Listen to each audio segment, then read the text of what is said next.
आप देखिए ये ताला लगा के बैठे हैं। ये प्रशासन जो है सामने से वार नहीं करेगा, आपको अंदर से काटेगा। और मैं क्यों बता रही हूँ, और आप मान के चलिए थोड़े दिन में मैं अपनी थीसिस भी पब्लिश करने वाली हूँ। जो आज जिस चीज़ की सज़ा मैं भुगत रही हूँ वो मैं 4 साल पहले अपनी PhD की थीसिस में लिख चुकी हूँ। हमारे मेरिट पे क्वेश्चन क्यों आता है? क्योंकि ये लोग चाहते नहीं हम आगे बढ़े। हम बोलते हैं, आप बताइए जिसने आवाज़ उठाई है वो कहाँ है आज? जिसने आवाज़ उठाई है कोई बाहर? है कोई बाहर? अभी रह रहा है। हर किसी पे कोई ना कोई गलत नीतियां लगाकर, गलत एक्ट्स लगाकर उनको अंदर कर दिया जा रहा है। उनको नौकरी छीन ली जा रही है, रोजगार छीन लिया जा रहा है। आप सोचिए, बड़े बड़े सेलिब्रिटीज बात करते हैं रिजर्वेशन खत्म कर दो, जातिवाद नहीं है, ये चीजें खत्म हो जानी चाहिए, अब हमें इक्वालिटी की बात करनी चाहिए। Which college is this?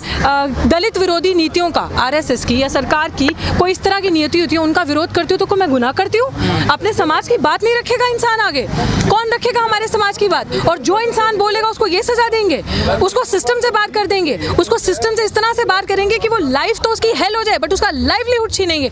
आपका लाइवलीहुड ही नहीं रहेगा तो आप बोल पाओगे?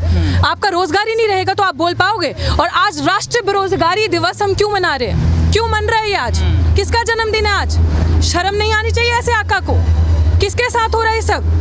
और चुन चुन के आप देखिए, दलित पिछड़े आदिवासियों पे चुन चुन के वार किया जा रहा है। क्यों? क्योंकि अपने एजेंट इस तरह के बिठा रखे हैं ऊपर। अभी तक हम चुप थे, अभी तक हम देख रहे थे, समझ रहे थे, क्योंकि जिस गलती की सजा हमें दी जा रही है वो गलती हमने करी ही नहीं है। हमें पता ही नहीं है कि हम क्यों खड़े हैं यहाँ पे आज। I have no idea why I am standing here today and addressing this issue. लेकिन कई दलित प्रोफेसर हैं जो आवाज़ लगातार सरकार की नीतियों के खिलाफ उठा रहे हैं, लेकिन उनको तो टारगेट नहीं किया गया, आपको ही क्यों किया गया? देखिए, ऐसा नहीं है, टारगेट किया जाता है, लेकिन जो प्रोफेसर आवाज़ उठा रहे, देखिए यहाँ पे बात आती है ध्यान से सोचने वाली, एक एड हॉक, ऊपर से महिला, ऊपर से दलित महिला। तो आप समझते हैं जब ये पूरा नेक्सस, जब ये पूरा चलता है ना, तो जो इस तरह के ऊपर बैठे होते हैं ना पावर पोजीशन में, जो ऑटोक्रेटिक है, जिनको लगता है हम खुदा हैं, हमारे नीचे कोई नहीं है, वो इस तरह का काम करता है। और मेरा सीधा एक सवाल, हाँ आपका सवाल था कि आप ही के साथ क्यों किया जा रहा है। अगर आप लोग थोड़ा बहुत भी मुझे जानते हैं तो मैं बहुत खुले से दलित विरोधी नीतियों का विरोध करती हूँ। तो मैं क्या गुनाह करती हूँ? सजा इसकी नहीं है कि आप RSS या BJP के विरोध में बोलते हो, सजा इसकी है कि आप दलितों के विरोध में बोलते हो।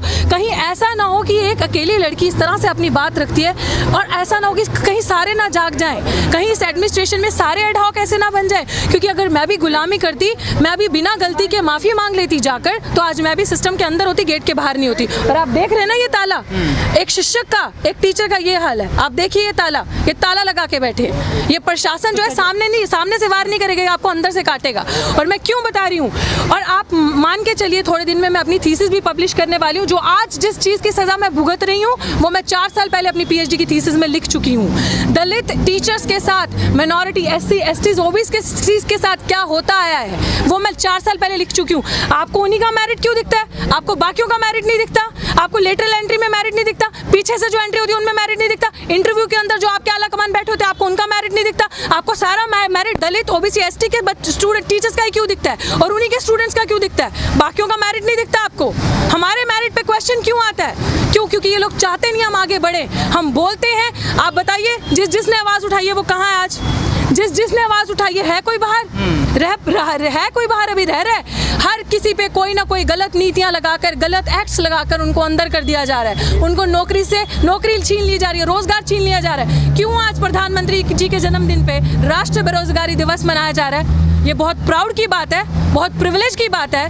कहाँ जा रही है हमारे देश की GDP? कहाँ पहुँच रहे हैं हम? एक साइकोलॉजी की टीचर हूँ, एक साइकोलॉजी पढ़ाती आई हूँ, I am an assistant professor. मैंने दिल्ली विश्वविद्यालय से अपनी पढ़ाई PhD करी है, तो मुझे आप चैलेंज कर रहे हैं, मेरे मेरिट को आप क्वेश्चन कर रहे हैं। कहा जा रहा है आपका रिजल्ट भी अच्छा आया है आपके सब्जेक्ट का, फिर भी आपको क्यों निकाला? जी, मेरा सब कुछ अच्छा है, मेरे पास दर्जनों के हिसाब से स्टूडेंट फीडबैक है, मेरे पास प्रूफ है, हर एक चीज़ का वैलिड। 9 तारीख को मेरी टीचर इंचार्ज मुझे बुलाती है कि आप आ जाइए, कल अपनी ज्वाइनिंग ले लीजिए, करवा लीजिए, सारे मेरे साथ जो और भी एड हॉक टीचर्स थे। एंड उसके बाद 8 तारीख को प्रिंसिपल का पर्सनल वो अपने पर्सनल हैंडल से कॉल आती है ग्रुप पर कि मेरी ड्यूटी है 11 को। ऐसा 10 तारीख को क्या हो जाता है? और मेरे खिलाफ जो भी बनाया गया है वो 10 तारीख के बाद क्यों बनाया गया? 10 तारीख से पहले क्यों नहीं था? 10 तारीख को क्यों नहीं था? वो पहले बाद में क्यों हुआ? समझते नहीं है नीतियाँ इनकी। तो क्या कॉलेज की प्रिंसिपल की भूमिका रही है इस पूरे मामले में? देखिए, बिल्कुल ऑफ कोर्स ऑफ कोर्स जब टीचर इंचार्ज ने मेरा कॉन्ट्रैक्ट रिन्यू किया पिछली बार, उसके बाद फिर वो कह रही है रिन्यू करने के लिए। जब टीचर इंचार्ज जानती है पोटेंशियल, तो प्रिंसिपल कैसे इंटरफेयर कर सकते हैं? टीचर इंचार्ज ने जब ज्वाइनिंग लिख के दे दिया, I have got the proof with me, तो हु इज शी? आप जानते हैं मुझे ज्यादा या मेरा डिपार्टमेंट जानता है? और डिपार्टमेंट से वो 13 तारीख को लिखवाई हैं मेरे अगेंस्ट। डिपार्टमेंट से आप सोचिए ये सब पहले क्यों नहीं था? ये जब डूटा पहले गई तब क्यों नहीं था? बाद में क्यों था? आपको किसी तरह से मिलाइन करनी है इमेज एक टीचर की, वो भी जो ऐसी कम्युनिटी से आता है, उस टीचर की। This is what is happening, क्योंकि ये सिस्टम ऑटोक्रेटिक तरीके से काम कर रहा है। इस सिस्टम को ऐसा लगता है कि हम ही हैं, हमारे ना आगे है ना ऊपर कोई है। और दलितों का जो शोषण होता है, आदिवासियों का, वंचितों का, पिछड़ों का, और वही ये हो रहा है। आप सोचिए बड़े बड़े सेलिब्रिटीज बात करते हैं रिजर्वेशन खत्म कर दो, जातिवाद नहीं है, ये चीजें खत्म हो जानी चाहिए, अब हमें इक्वालिटी की बात करनी चाहिए। Which college is this? क्या इंस्टीट्यूशन है ये? दिल्ली यूनिवर्सिटी, जहाँ पे लोग सपना लेकर आते हैं पढ़ने का, जब वहाँ पे जातिगत नीतियाँ इस तरह की, तो आप सोचिए बाहर क्या हाल होगा। आप सोचिए कि एक ऊपर के पोजीशन पे बैठे जब प्रिंसिपल का नजरिया इस तरह से चीज़ों को देखने का, तो बाकी जगह क्या हाल होता होगा। ये तो हम बोल रहे हैं क्योंकि हमने कॉम्प्रोमाइज़ नहीं किया। हमने कहा, हम बहुत बार ही बोला माफ़ी मांग लीजिए, बहुत लोगों ने बोला, हमने कहा गलती बताइए, क्यों माफ़ी मांगे, गुलाम बन जाए ताकि वो हमारी जुबान काट दे, हम बोल ना पाए।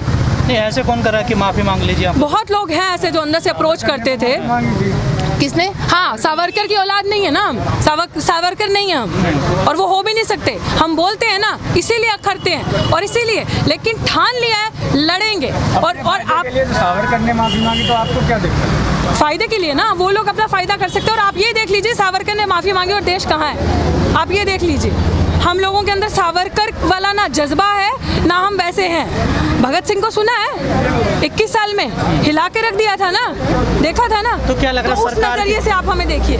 आपको क्या लग रहा है सरकार की नीतियों के खिलाफ बोलने की सजा मिली है आपको? ऑफ कोर्स, ये और क्या है, क्योंकि जो इंसान बोलता है, जो इंसान इनकी दलित विरोधी नीतियों का विरोध करता है, इनकी चीज़ों को समझता है, चाहे वो रोस्टर हो गया, चाहे वो रिजर्वेशन, चाहे वो SC ST एक्ट को डिलीट करने का हो गया, जब हम लड़े, जब हम इनके खिलाफ खड़े हुए, उसकी ये सजा आई है। लेकिन हम लड़ेंगे क्योंकि हमें पता है ये लोग चाहते हैं हमारी जुबान बंद करना, ये लोग चाहते हैं दोबारा वर्ण आश्रम आ जाए, ये लोग चाहते हैं कि वही सिस्टम दोबारा आ जाए कि सब जगह हमारी ही हुकूमत दिखे और यहाँ पे कोई ना दिखे। This is what is happening. आगे क्या करने वाले हो? अब तो वैकेंसी भी निकल गई जैसे आप बता रहे हैं। जी वही आज अभी मुझे पता चला है, आगे करेंगे, सामाजिक आंदोलन करेंगे। अब ये हमारी लड़ाई है, अब इन्होंने ये सीधे सीधे दिखा दिया है। क्योंकि आप देख लीजिए यहाँ पे जितने लोग हैं, आपने देख लिया होगा ये कौन है, किस तरह के लोगों का समर्थन मिल रहा है, तो आप देख लीजिए किस तरह के लोगों का विरोध हो रहा है। तो आपको समझने की बहुत ज़रूरत है इस चीज़ को। तो डेफिनेटली आगे भी हम इस चीज़ को लेकर चले।